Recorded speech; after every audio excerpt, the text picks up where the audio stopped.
Κάποτε πήγε ένας άνθρωπος που αναζητούσε την αλήθεια, την ευτυχία για τη ζωή, σε κάποιον ο οποίος παρουσιάζονταν σαν σοφός γέροντας, σαν ένας άνθρωπος της σοφίας, και τον βρήκε στο σπίτι που έμενε και άρχισαν να μιλούν. «Πες μου τι να κάνω, πώς να σωθώ, πώς να γίνω ευτυχισμένος, πού να βρω τη ζωή», ρώτησε ο άνθρωπος αυτός τον σοφό γέροντα. Τότε εκείνος τον κοίταξε με καλοσύνη και του είπε «Εσύ χρειάζεσαι οπωσδήποτε το φάρμακο», είπε ο σοφός και σηκώθηκε από το κάθισμά του. Τότε άρχισε να ψάχνει μέσα σε κάτι παλιά τσουβάλια, μέσα τα οποία ήταν γεμάτα με σκόνη, με αράχνες, και όλο μουρμούριζε «Να δεις», του λέει, «ότι εγώ κάπου εδώ είχα το φάρμακο. Έλεγα όμως ότι δεν θα μου χρειαστεί άλλο, αλλά είμαι σίγουρος πως δεν το πέταξα, κάπου εδώ έχω το φάρμακο». Ο άνθρωπος που ενδιαφερόταν να αποκτήσει σοφία ζωής του λέει τι είδους φάρμακο είναι αυτό, μήπως μπορώ να το βρω κάπου αλλού ή τέλος πάντων να το φτιάξω. Όχι, του είπε ο σοφός, μην ανησυχείς, κάπου εδώ το έχω, να που το βρήκα κιόλας, είπε, και βγάζοντας από ένα τσουβάλι ένα παμπάλο, ένα πολύ σκουριασμένο μεγάλο ψαλίδι. Πιάνοντας λοιπόν τις λαβίδες, με πολλή δυσκολία το άνοιξε. «Ωραία, είδες», του λέει, «δουλεύει, μην ανησυχείς, δουλεύει». Πλησίασε τον άνθρωπο που είχε μείνει απορριμμένος να κοιτάζει το ψαλίδι και να προσπαθεί να καταλάβει τι σχέση έχει το ψαλίδι με αυτό που ζητούσε, τη σοφία, και γιατί το έλεγε φάρμακο ο σοφός γέροντας. Τότε αυτός του είπε «Βγάλε τη γλώσσα σου όλη έξω», είπε ο γέροντας. Ο άνθρωπος έβγαλε τη γλώσσα του όπως το είπε. Τότε με το αριστερό χέρι ο γέροντας έπιασε τη γλώσσα του ανθρώπου και με το δεξί ζύγωσε το σκουριασμένο ψαλίδι με φανερή πρόθεση να του κόψει τη γλώσσα. Ο άνθρωπος, καταλαβαίνοντας το σκοπό του γέροντα σοφού, τράβηξε τρομαγμένος τη γλώσσα του. «Μα τι κάνεις εκεί», του είπε, «προσπαθείς να μου κόψεις τη γλώσσα? Και αν θα σωθείς, του είπε ο σοφός γέροντας, «αυτό δεν μας το βεβαιώνει κανένας, γιατί κι αν σου κόψω τη γλώσσα, μπορεί εσύ να συνεχίσεις εσωτερικά να μιλάς». Λοιπόν, το ψαλίδι είναι φάρμακο για πολλούς και όποιος θέλει να το δοκιμάσει αυτό το φάρμακο, είναι και εύτηνο και μπορεί να πάρει και ψαλίδι καλό, το οποίο θα κόβει και έτσι δεν θα ταλαιπωρηθεί να κόψει τη γλώσσα του. Αν όμως κόψει τη γλώσσα του, σίγουρα θα ωφεληθεί πάρα πολλά, αλλά θα χάσει και πολλά. Αν όμως κόψει τη γλώσσα του ένας άνθρωπος ο οποίος μιλάει απρόσεχτα και άσχημα και άπρεπα και με τη γλώσσα καίει πρώτα τον εαυτό του, γιατί οι άνθρωποι που κατακρίνουν δεν γνωρίζουν ότι πρώτα καίνε το δικό τους εαυτό, τη δική τους ψυχή, το δικό τους μυαλό, επειδή βλέπουν τις συνέπειες και βλέπουν τις επιπτώσεις που έχει ο άλλος ο συνάνθρωπος από τη δική τους κακή γλώσσα, που μπορεί να είναι μεγάλοι, σπουδαίοι, δημοσιογράφοι, ποιητές, ξέρετε πόση άσχημη γλώσσα, πένες, ξέρετε, δεν είναι μόνο οι απλές γλώσσες. Λοιπόν, όποιος κόψει τη γλώσσα του από άσχημους λόγους, αυτός θα σωθεί και θα κερδίσει πολλή ζωή, αλλά πρέπει να τις κόψει και από μέσα του. Δεν αρκεί να κόψεις τη γλώσσα σου απ' έξω, ή να κόψεις τα άσχημα συγγράμματα, ή να κόψεις τις κατακρίσεις, τις δίκαιες και άδικες απ' έξω. Πρέπει να τις κόψεις και από μέσα για να έχεις και να γίνεις πηγή ζωής. Και τότε η ιστορία μου που εδώ σου είπα με το ψαλίδι θα δεις ότι έχει μεγάλη αξία. Λοιπόν, ακούστε με προσεκτικά, αγαπημένοι μου φίλοι. Μία από τις υψηλότερες δυνάμεις μέσα στο σύνολο των δυνάμεων του ανθρώπου που κάθε άνθρωπος διαθέτει είναι ο εξερχόμενος λόγος του και ο εσωτερικός του λόγος. Για να έχετε πικρό μυαλό, έχετε μέσα σας γεμίσει με πικρούς λόγους, είτε τους γέννησε το μυαλό σας, είτε τους δέχτηκε. Για να έχετε λανθασμένες πίστεις, αντιλήψεις, πεποιθήσεις, ψευδείς ευαισθησίες, άρρωστες αγάπες, ό,τι κι αν έχετε ή και καλά, αυτά δημιουργήθηκαν από το λόγο που μέσα σας σπάρθηκε.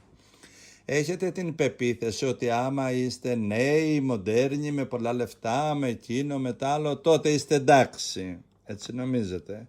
Είστε και τότε λίγο εντάξει, αλλά θέλει και δουλειά αυτό για να είστε πραγματικά εντάξει. Πού θα γεννήθηκαν αυτές οι αντιλήψεις, οι πίστες και το ότι αξιολογείτε και μετράτε τον εαυτό σας σύμφωνα με τα έχει, με τα θέλω, με τα πόσα έχετε, με το τι λένε οι άλλοι για εσάς, ακόμα κι αν αυτοί οι άλλοι είναι αυτοί που εσείς δεν χωνεύετε? Γεννήθηκαν από το λόγο που μέσα σας σπάρθηκε, τον δεχτήκατε και τον καλλιεργήσατε. Δυστυχώς σήμερα στην εποχή μας πόσοι και πόσοι συνάνθρωποι μας ανυποψίαστοι χρησιμοποιούν το εξερχόμενο λόγο τους καταστροφικά προς όλες τις διαστάσεις, σωματικά, πνευματικά, διανοητικά, ψυχικά, καταστρέφουν τον εαυτό τους και τη ζωή τους, τη χαρά της ζωής με τον άσχημο λόγο που βγαίνει από το στόμα τους. Αυτό έχει σαν αποτέλεσμα να βιώνουν πάρα πολύ άσχημα γεγονότα ζωής. Μπλέκουν τον εαυτό τους, μπλέκουν την ψυχή τους, μπλέκουν το μυαλό τους, μπλέκουν τα συναισθήματά τους σε δυσβάσταχτες ταλαιπωρίες. Όταν ο εξερχόμενος λόγος είναι λανθασμένος, θέλω να γνωρίζετε ότι τα γεγονότα της ζωής σας είναι φορτισμένα με αρνητική ενέργεια. Ο ίδιος ο λόγος τα φορτίζει. Ας γνωρίζει ο κάθε άνθρωπος πως όταν ο εξερχόμενος λόγος είναι άσχημος, μολύνει, δηλητριάζει το νου του, βρωμίζει τις σκέψεις του, λερώνει τις εσωτερικές του εικόνες, πνίγει τα ονειρικά του πεδία, μολύνει τα συναισθήματά του, διαστρέφει τις αντιλήψεις του, οι αντιληπτικές σφαίρες μέσα του σβήνουν την εσωτερική φλόγα της ζωής, νεκρώνει τις προθέσεις, τις προσδοκίες, όλες οι δυνάμεις της ελπίδας του θα καταρακωθούν. Με συντομία μολύνει όλο τον εσωτερικό του άνθρωπο, τον πυρήνα, την ύπαρξή του. Τα καταλαβαίνουμε αυτά? Προσωπικά ισχυρίζομαι και γράφω πως ο άσχημος εξερχόμενος λόγος μας ευθύνεται για μεγάλο αριθμό προσωπικών ασθενειών, τόσο σωματικά, όσο διανοητικά, τόσο συναισθηματικά, τόσο πνευματικές ασθένειες. Ο άσχημος εξερχόμενος λόγος μας ευθύνεται, επαναλαμβάνω, για μεγάλο αριθμό σωματικών ασθενειών, καθώς και για σχεδόν όλες τις διανοητικές, συναισθηματικές και πνευματικές ασθένειες. Ισχυρίζομαι και γράφω και έχω πει σε αμέτρητες ομιλίες μου τόσο ατομικά όσο και δημόσια πως ο άσχημος λόγος, ο λανθασμένος εξερχόμενος λόγος, εννοείται και ο εσωτερικός, τώρα μιλάω όμως για τον εξερχόμενο, αυτόν που είπαμε να το κόψουμε με το ψαλίδι, τη γλώσσα. Άμα είναι κομμένη η γλώσσα δεν μπορεί να τη πεις, μετά πρέπει να κόψουμε το χέρι, να μην γράφει. Μετά πρέπει να ξεριζώσουμε και τον λανθασμένο λόγο από μέσα μας. Πάντως αυτή τη στιγμή στο λόγο μας μιλάω για τον εξερχόμενο λόγο. Νεκρώνει ο εξερχόμενος λόγος, ο λανθασμένος, στην ωραιότητα της ανθρώπινης ύπαρξης. Βρωμίζει την ψυχή αυτού που τα λέει. Μεταβάλλει τον άνθρωπο σε νεκρό, σε πνευματικό λείψανο. Μετατρέπει την ψυχή σε έρημο. Τον καθιστά εσωτερικά ένοχο και κενό. Ένοχο. Ξέρετε γιατί είπα? Είναι ένοχος ο άνθρωπος που φορά το ανθρώπινο καλούπι. Ενώ βλέπεις άνθρωπο εξωτερικά, εάν ο άσχημος λόγος, ο λανθασμένος, ο εξερχόμενος λόγος είναι λόγος ο οποίος έχει μέσα του κατώτερα στοιχεία, τότε θα λέγαμε να καταλάβετε ότι ο διάολος τον έχει για όχημα και γεμίζει τα μυαλά και τις υπάρξεις και τις θρησκείες και τις φιλοσοφίες και τα συστήματα και τις πολιτικές άρρωστο λόγο. Και νεκρώνει τον άνθρωπο, αντί για ανθρώπινο όν, έχουμε εκεί έναν άνθρωπο που είναι ένοχος, που φοράει το ανθρώπινο καλούπι. Για αυτή την μεγάλη αλήθεια που τώρα μιλάω και ακούτε με προσοχή, Στέφανε σύνελθε, για την μεγάλη αυτή υψηλή αξία που εξερχόμενος λόγος έχει μέσα στον κάθε άνθρωπο, προτιμώ να γράψω εδώ και να σας πω 2 λόγια με σαφήνεια παρά να σου πω εύκολες ιστορίες, έστω κι αν αυτές οι ιστορίες όπως αυτή που είπα με το σκουριασμένο ψαλίδι σκιαγραφούν τη δύναμη και τα αποτελέσματα του κακού εξερχόμενου λόγου. Κανένας άνθρωπος δεν μπορεί να έχει να είναι ιερό όν εάν δεν έχει ωραιότητα και γλυκύτητα στον εσωτερικό του λόγο, εάν δεν έχει αλήθεια και υψηλή λατρεία. Κανένα ανθρώπινο πλάσμα δεν μπορεί να είναι ιερό πλάσμα εάν έχει συμμετοχή σε εχθρότητες, σε μίσεις, σε αντιπάθειες. Ο εξερχόμενος λόγος, ο άσημος εξερχόμενος λόγος, είτε το γνωρίζουμε είτε όχι, σβήνει, μολύνει, νεκρώνει, δηλητηριάζει την εσωτερική ωραιότητα, το εσωτερικό μας μεγαλείο. Ενώ ο σωστός και καθαρός εξερχόμενος λόγος αυξάνει την ωραιότητά μας, αυξάνει το μεγαλείο του είναι μας, όχι το εγώ μας, αυξάνει τον ιερό νου μας, όχι τις δικές μας αλήθειες, αυξάνει την αγάπη για τον συνάνθρωπο, όχι για το σκύλο, για τον συνάνθρωπο. Θα αγαπάμε και το σκύλο, θα αγαπάμε και τη φύση, θα τα αγαπάμε, αλλά θα αγαπάμε τον άνθρωπο, αυτό τον τραγικό άνθρωπο. Θα αγαπάμε την παιδεία που γεννάει ανθρώπους ελεύθερους, θα αγαπάμε τον πολιτισμό, θα αγαπάμε τα ηλεκτρονικά, αλλά ο άνθρωπος δεν θα αντικατασταθεί από αυτά. Αυτά πρέπει να υπηρετήσουν τον άνθρωπο. Όπως θέλει ο καθένας όμως. Ο λόγος που μέσα μας δεχόμαστε, θέλω να γνωρίζετε, αγαπημένοι μου φίλοι και μεγάλοι κύριοι και ισχυροί και μικροί, ο λόγος που μέσα μας δεχόμαστε και ο εξερχόμενος λόγος μας είναι η δύναμη που χτίζει εμάς, που χτίζει το είναι μας. Δίνει το προσωπικό μας πνεύμα.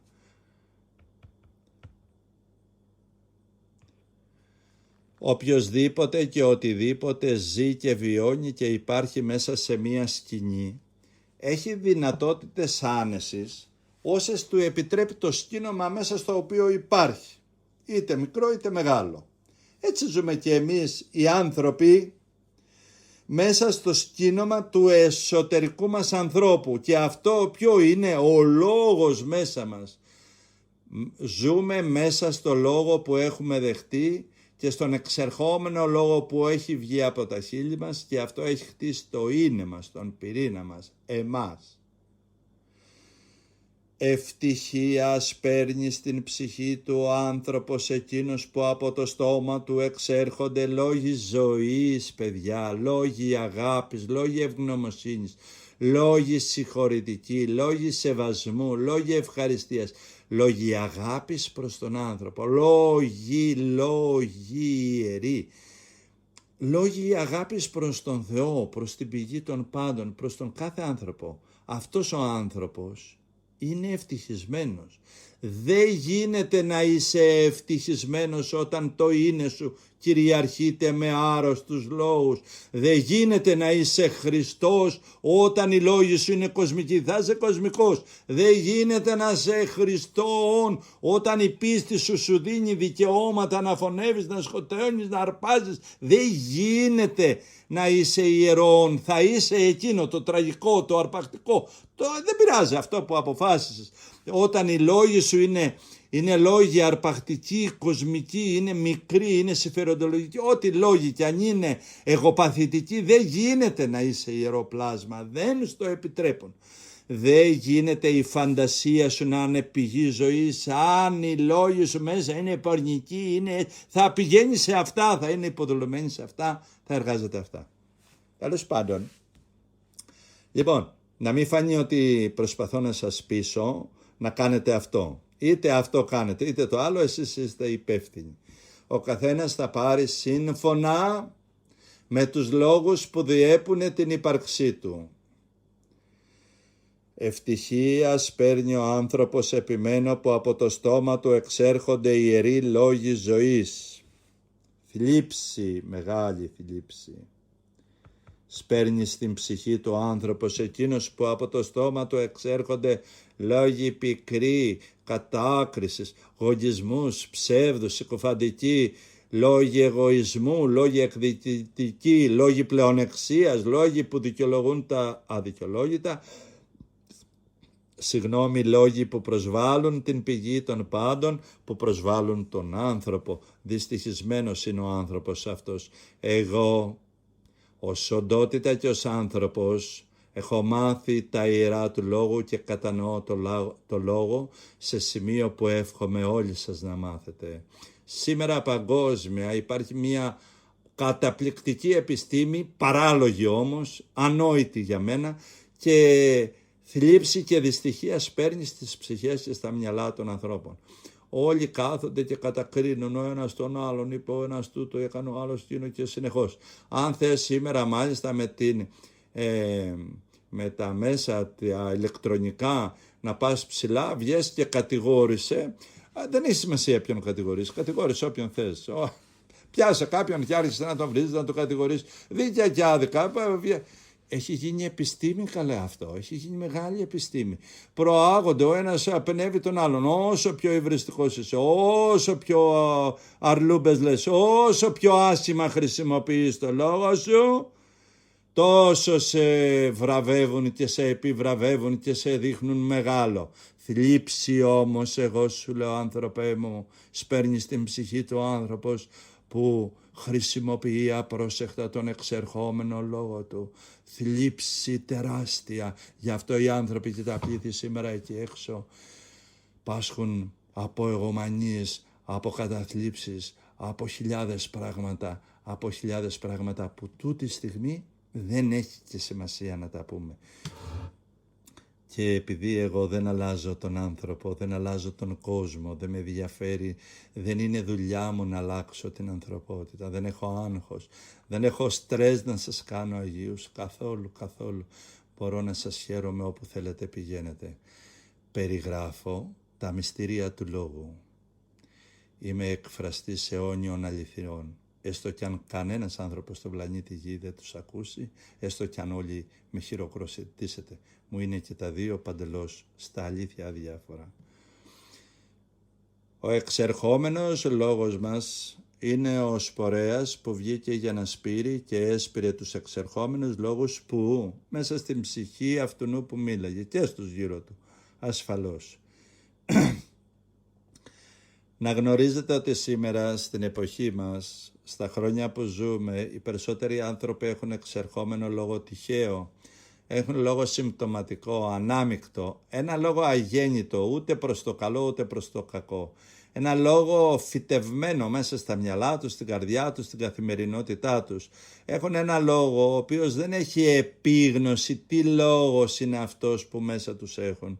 Ούτε καν οι ίδιοι άνθρωποι τον επέλεξαν μέχρι να καταλάβουν τη ζωή, μέχρι να φτάσουν σε μια ηλικία 15-20 ετών. Τους έχουν γεμίσει ήδη με λόγο. Αυτός ο λόγος που γέμισε τα παιδιά μας τους γεννάει μέσα τους πίστης, αντιλήψεις, μοντέλα ζωής, πεποιθήσεις, προσδοκίες, όνειρα, οράματα, δράση, αντίδραση. Αν θα είναι άντρες, αν θα είναι γυναίκες, πόσο θα είναι, αν θα είναι σεξουαλικές, κρυφές, μυστικές, αν θα είναι εμπορικές. Ο λόγος που μέσα τους, πριν ακόμα έλθουν τα παιδιά μας σε ώριμο νου, έχουν γεμίσει με ένα νεκρό λόγο που καταστρέφει τα ανθρώπινα πλάσματα. Παιδείες, ολόκληρες παιδείες, κράτη γεννάνε ανθρώπους μηχανές ρουτίνας και δεν γεννάνε ανθρώπινα πλάσματα ελεύθερα μέσα στη μεγαλοσύνη της πνευματικής αρετής. Πριν το ανθρώπινο η νέα μας γενιά έρθει στη ζωή, τον γεμίσαμε εμείς με λόγους, με νόμους, με υποχρεώσεις και έτσι ούτε την παιδική του ηλικία δεν μπορεί να ζήσει σήμερα ο άνθρωπος. Και μη λένε οι ψυχολόγοι μας ότι η παιδική μας ηλικία ευθύνεται για όσα ζούμε. Αυτά συμβαίνουν, συνέβαιναν, θα συμβαίνουν. Γιατί υπάρχει και το φως του λόγου από τον ίδιο το Χριστό που λέει ότι όταν το παιδί από νεαρή ηλικία και σε ύψιστη ηλικία, δηλαδή από την αρχή της εφηβικής του ηλικίας μεταξύ 10 και 21 περίπου, εκεί μάθει όσα ο λόγος εργάζεται στη ζωή του, δεν μπορείς να του φυτέψεις μέσα σου λόγους που θα γίνει ο νέος εχθρός του εαυτού του. Ένας νέος που θα διδαχτεί τι θα δουλέψει, τι θα κάνει ο λόγος μέσα του, δεν μπορεί μετά κανένας λόγος να μπει μέσα του και να του κάνει ένα νου πικρό, ένα νου μελαγχολικό, ένα νου διεστραμμένο. Δεν γίνεται. Επανέρχομαι στο θέμα μας. Ο εξερχόμενος λόγος. Οι περισσότεροι άνθρωποι στην εποχή μας έχουν εξερχόμενο λόγο τυχαίο, συμπτωματικό, ανάμεικτα. Γι' αυτό ζουν μέσα σε μια μεγάλη δυστυχία και σύγχυση, γιατί έχουν λόγους οι οποίοι αντιτίθονται και αντιμάχονται τη ζωή. Ζούνε τη ζωή μέσα σε λόγους που δέχτηκαν, αγνοώντας τι ο λόγος εργάζεται μέσα στην οντολογική τους ποιότητα. Αυτοί οι άνθρωποι μοιάζουν με χωράφια, λαοί ολόκληροι δηλαδή, που τα έσπηραν οι διαβάτες της ζωής και βεβαίως κάρπισαν και σκέψεις και συναισθήματα και νόμους, κάρπισαν λόγους που δέχτηκαν μέσα τους, χωρίς όμως να έχουν την επίγνωση τι ο λόγος κάνει, τι ο λόγος χτίζει, τι ο λόγος δημιουργεί μέσα και πάνω στην ανθρώπινη ύπαρξη. Στην εποχή μας ελάχιστοι άνθρωποι έχουν εξερχόμενο λόγο αληθινό, γεννημένο μέσα στην επίγνωση, γεννημένο από επιλογή τους. Αυτοί οι άνθρωποι, οι λίγοι, έχουν λόγο ζωής, λόγο πνεύματος. Ο λόγος αυτός είναι χωρίς κρίση, λόγος ανένοχος.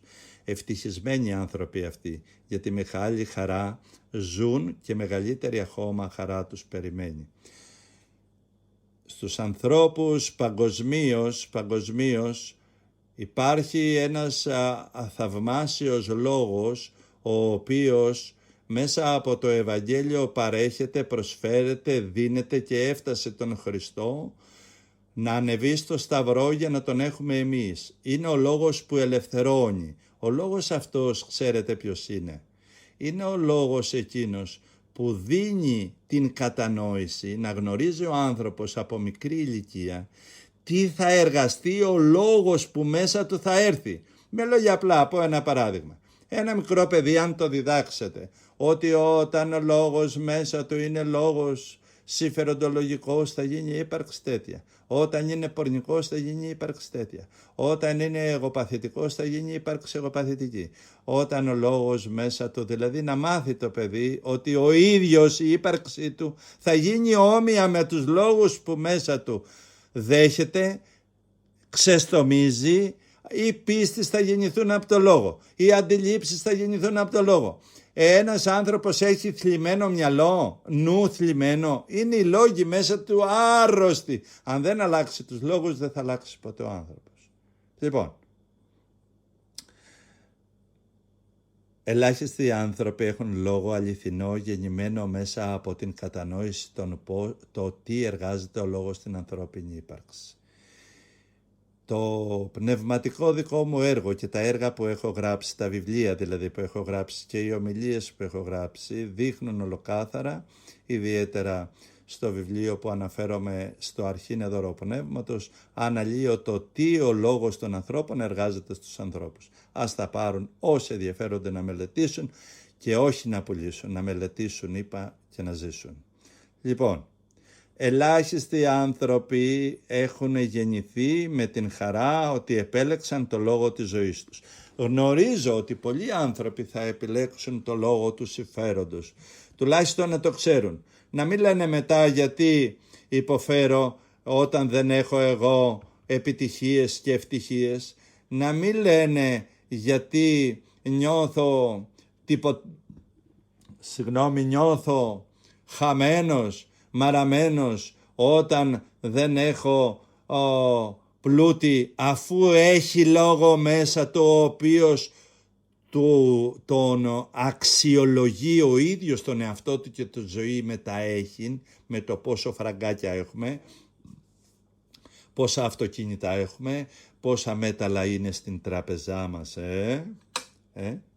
Λοιπόν, κάθε άνθρωπος που θα μάθει τι εργάζεται ο λόγος στην ύπαρξή του, ο εξερχόμενος και ο εσωτερικός του λόγος, δεν χρειάζεται να κόψει τη γλώσσα του ούτε με καινούριο ψαλίδι ούτε με παλιό παρακαλώ. Κάθε άνθρωπος που θα αντιληφθεί και θα γνωρίσει και θα διδαχτεί τι εργάζεται ο λόγος μέσα του, τότε θα μπορεί ο ίδιος να γεννήσει την ύπαρξή του σύμφωνα με τα ομοιότυπα και με το φως του Χριστού, σύμφωνα με τα ομοιότυπα και με το φως του κόσμου, σύμφωνα με τα ομοιότυπα και με το σκοτάδι του πονηρού. Εν πάση περιπτώσει ας διαλέξει με ό,τι θέλει. Αλλά σίγουρα ο άνθρωπος που θα έχει γνωρίσει τα άρρητα ρήματα, θα έχει γνωρίσει τι εργάζεται ο λόγος στη ζωή του, για εμένα ξέρω ότι σίγουρα δεν θα τολμήσει να πάει στο σκοτάδι μιας ύπαρξης η οποία στερείται τη ζωή. Γιατί κι αν ακόμα κάνει ένα μικρό βήμα προς τις κοσμικές αντιλήψεις, γρήγορα θα φύγει από εκεί, γιατί κανένας δεν ζει σε έρημο χωρίς νεράκι. Άραγε θα αντιληφθείς, αγαπημένα μου Στέφανε που με κοιτάς με γουρλωμένα μάτια, τη σπουδαιότητα αυτής της αλήθειας που τώρα εδώ σου λέω. Θα θελήσεις να ασκήσεις έλεγχο ώστε ο εξερχόμενος λόγος σου να γίνει δύναμη ζωής, πηγή αγάπης, να γίνει πηγή υγείας για όλη σου την ύπαρξη και για όσους σε ακούν.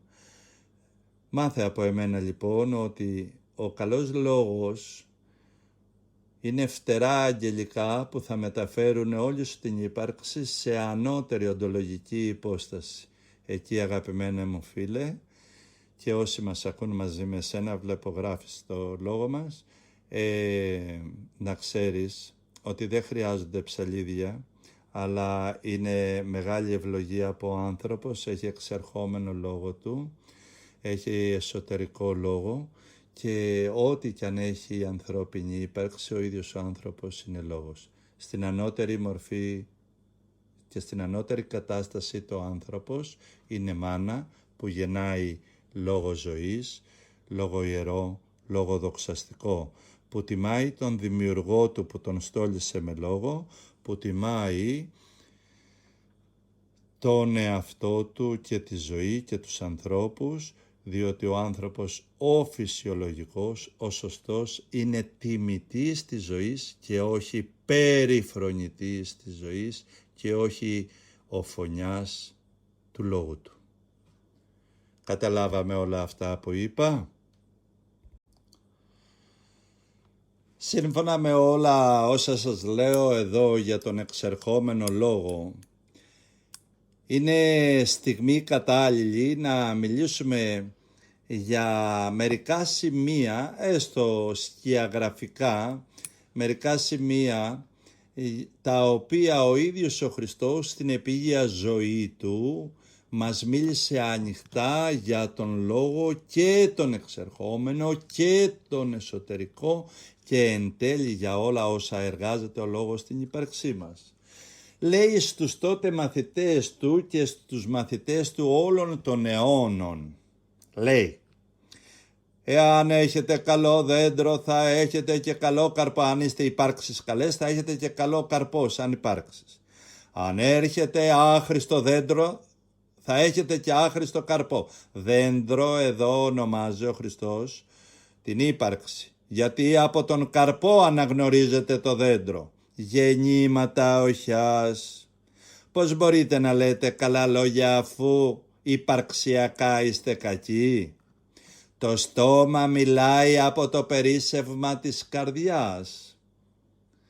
Ο καλός άνθρωπος βγάζει από το καλό το απόθεμα τα καλά και ο κακός άνθρωπος από το απόθεμα της κακίας του τα άσχημα και υποκριτικά και βρώμικα λόγια. Ο Χριστός, σας βεβαιώνω, λέει, όμως πως οι άνθρωποι για κάθε λόγο ανώφελο που θα πουν, για κάθε κατακριτικό λόγο θα λογοδοτήσουν για το λόγο αυτό την ημέρα της κρίσεως. Έτσι λέει ο Χριστός, τα λόγια σου θα σε δικαιώσουν, αλλά και τα λόγια σου θα σε καταδικάσουν. Βλέπετε τι λέει.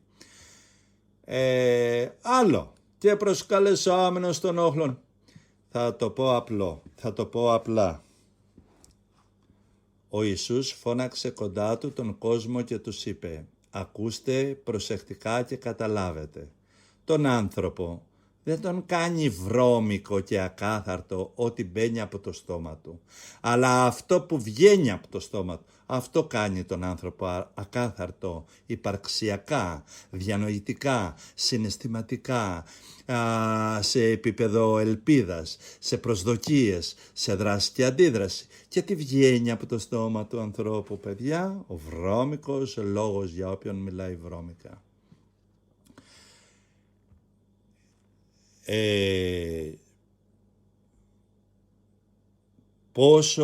Πόσο μου αρέσει πάρα πολύ η προσευχή του μεγάλου αυτού προφήτη Δαβίδ, που είχα την απίστευτη ευλογία να γνωρίσω το πνεύμα του, το έχω πει σε πολλές ομιλίες μου, ο οποίος λέει σε μία του προσευχή, συναισθανόμενος την αξία του λόγου και του εσωτερικού και του εξερχόμενου, και φωνάζει στον Θεό, Θεέ, Κύριε, Κύριε, Θου, Κύριε, φυλακή το στόματί μου, Κύριε, λέει, βάλε φυλακή στο στόμα μου, βάλε αγγέλους σου να φρουρούν, να ελέγχουν τα χείλη μου, να μην εξέρχονται λόγοι κακοί, φύλαξέ με, λέει, μην επιτρέπεις να παρασυρθεί η καρδιά μου, μην αφήνεις το βαθύ νου μου αυτή την ίδια μου τη θέληση σε λόγους πονηρούς, να μην δικαιολογώ τα δικαιολόγητα.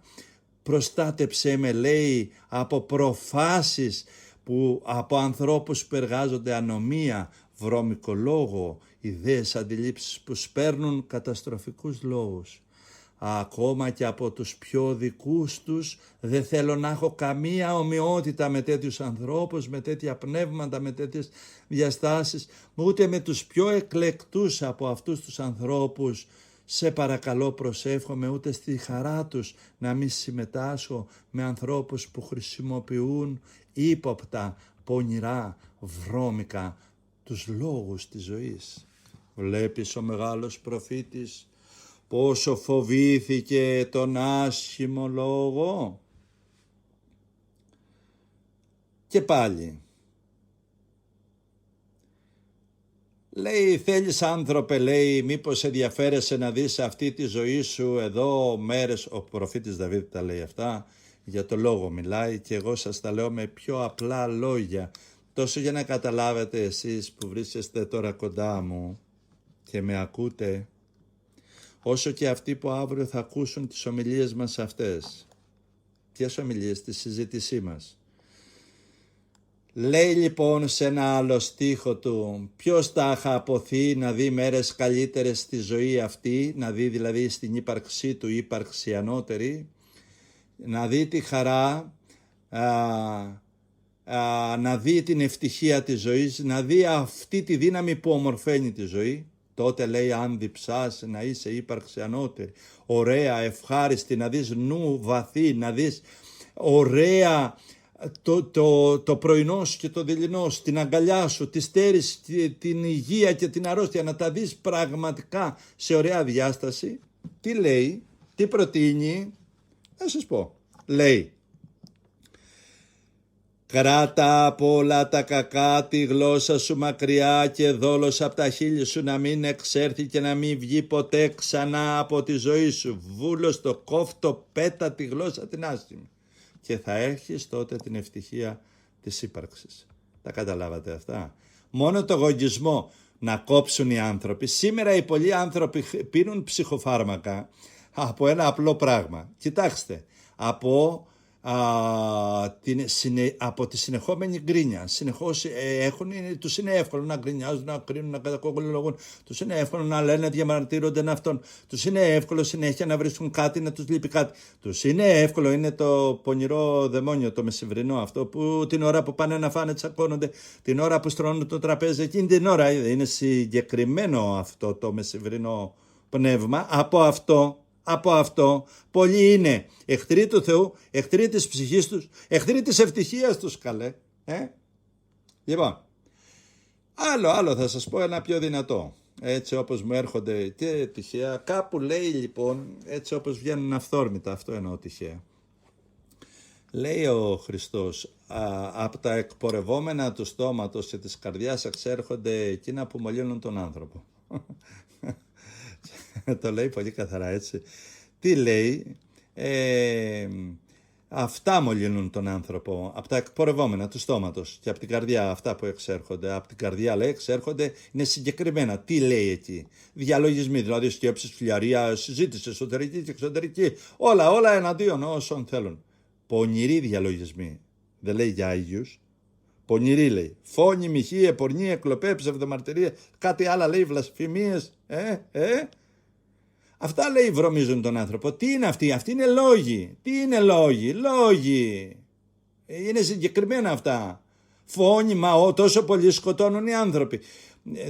Ο φόνος εδώ είναι φόνος αυτού που ζει μέσα ένας πατέρας, μία μάνα, όταν εμφυτεύει στο παιδί της ότι μόνο με την επιτυχία αξίζει να ζει, είναι ένας φόνος. Γίνεται ένας φόνος εκεί προς εκείνο που ζει μέσα στην ψυχή του παιδιού της. Δεν το καταλαβαίνει. Λοιπόν, λέει ο Χριστός για τα εξερχόμενα του στόματος ολοκάθαρα. Από το στόμα σας βγαίνουν και από την καρδιά σας λόγοι οι οποίοι κάνουν ακάθαρτη όλη την ύπαρξη. Κινεί τον άνθρωπο, μολύνει τον άνθρωπο, μολύνουν. Τα λόγια μολύνουν τις σκέψεις, μολύνουν τα συναισθήματά σας. Πικρά συναισθήματα σημαίνει πικρός λόγος, βρε παιδί μου. Δεν είναι τόσο δύσκολο πια. Πίστης οι οποίες μου επιτρέπουν να είναι σκληρό σημαίνει λόγος ο οποίος εν δυνάμει Θεού μου επιτρέπει να γίνομαι εγώ τέρας. Αυτό σημαίνει. Ενώ η πίστη προς τον Χριστό απαγορεύει. Οποιοδήποτε δίκιο να έχεις απαγορεύεται να γίνεις σκληρός, τραχής, απότομος, βίος, έστω και με το δίκαιό σου. Απαγορεύεται, λέει ο Χριστός. Δεν είσαι δικός μου. Κάτι δεν πάει καλά με σένα. Έλεξε τον εαυτό σου. Από το στόμα όλα αυτά μολύνουν τον άνθρωπο. Και λέει σε ένα άλλο για να το καταλάβουν. Ενώ αν φάτε, λέει, με άπλυτα χέρια, δεν μολύνει τον άνθρωπο. Εντάξει, εκτός αν έχουν πιάσει τίποτα δηλητήρια. Εννοείται. Άλλο λέει. Λέει ότι δεν είναι αυτό που νομίζετε, άμα φάω τυράκι, άμα φάω σαλάμι θα γίνω ο αμαρτωλός του πλανήτη. Αυτά χρειάζονται να γίνονται, αλλά να υπηρετούμε τα μεγαλύτερα. Και έρχομαι τώρα να κλείσουμε το λόγο μας για τον εξερχόμενο λόγο με την ερώτηση αν πραγματικά καταλαβαίνετε αυτά που σας είπα. Και αυτά δεν είναι μόνο ατομικά, δεν είναι μόνο για τη δική μας Δεν είναι η αγωνία της ύπαρξής μας σε εμάς που θέλουμε ένα καλύτερο όν να υπάρχει μέσα μας, αλλά είναι και σε επίπεδο κρατών και σε επίπεδο ανθρώπινης ιστορίας. Ο λόγος των ανθρώπων παγκόσμια οχετός που θάβει ανθρώπους. Ο λόγος των Αγίων που πέρασαν στον πλανήτη, ποταμός καθαρός ζωής που ευλογεί, τιμά τον Θεό και τους ανθρώπους. Τα καταλάβαμε αυτά.